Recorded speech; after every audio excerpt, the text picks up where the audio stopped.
Varsity বাদ দিয়ে সকাল সকাল কোথায় যাওয়া হয়েছিল শুনি? পাত্র খুঁজতে। কার জন্য তোমার জন্য। তোর কি মাথা খারাপ হয়ে গেছে? 4 বছরের জন্য কানাডা যাচ্ছি, তুমি একা একা থাকবে কি করে? তোর ছোঁয়া আসবাবপত্র, তোর বই, তোর ছবি, তোর মেডেল, এরাই তো থাকবে আমার সাথে। মা তুমি কেন বুঝতে পারছো না? এটা কোনো সলিউশন না। তুই বুঝতে পারছিস না? তুই কি বলছিস? তোর মাথা খারাপ হয়ে গেছে। হ্যাঁ হ্যাঁ মা, আমি পাগল হয়ে গেছি। সব সময় সবকিছুর সলিউশন হয় না। যেন আমিও না আমার বাবার জন্য মনের মতো কোনো পাত্রই খুঁজে পাচ্ছি না যে আমি বাবাকে একটু বিয়ের জন্য জোর করব। আমারও তো সেম অবস্থা, মায়ের জন্য কোনো পাত্রও পাচ্ছি না, মাকেও রাজি করাতে পারছি না, খুব টেনশনে আছি। বিদেশে গিয়ে তুমি যে সুন্দরী সুন্দরী মেয়ে দেখে আমাকে ভুলে যাবে না, তার তো কোনো গ্যারান্টি নেই। গ্যারান্টি?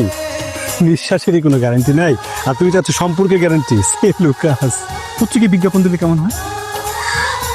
Good idea.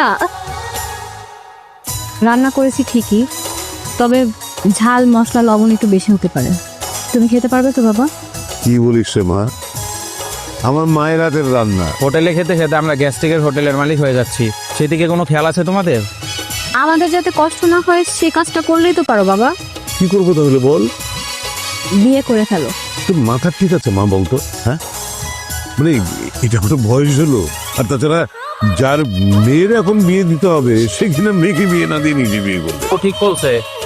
তাছাড়া কি ভাবলো ওইটা নিয়ে ভাবলে তার আমাদের দিন কাটবে না। আমাদের নিজেদের ভালো আমাদের নিজেকেই বুঝতে হবে। হয়েছে, থাম থাম। তোরা দু ভাই বোন না একদম পাগলের প্রলাপ বকছিস। এটা হবে না, এটা হবার নয়। তোরা এখনো আমার মামা।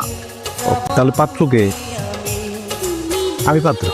ও আপনি পাত্র। আপনার নাম কি? আপনি কি করেন? কোথায় থাকেন? আপনার যোগ্যতা অভিজ্ঞতা কি? আপনার ফ্যামিলিতে কে কে আছে? আপনার আত্মীয় স্বজন কে কে আছে? আমরা তো চাকরি নিতে দিতে হয় নাই। আইসি মায়া দেখবা, মায়া যদি পছন্দ হয়, কারণ কাদিন করে বিয়ে করে বাড়িতে ভুলে গেলাম কি না সম্মতি। আপনাদের সাথে দেখা হবে।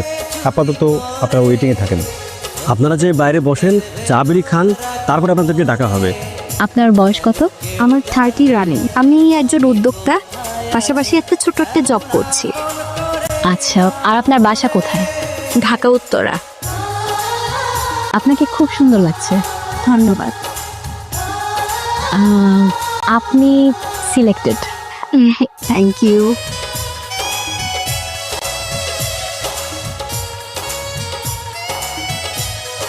কত বছর পর তোমার সাথে দেখা। তুমি কেমন আছো? তোমার ছেলে মেয়ে কজন এখন? আমার একটা ছেলে।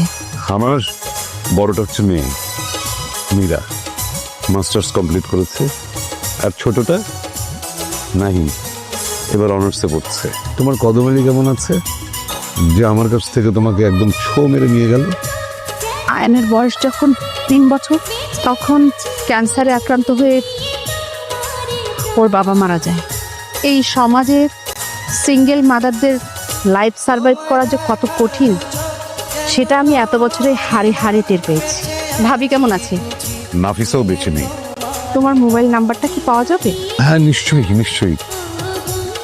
আর লিখে নাও 01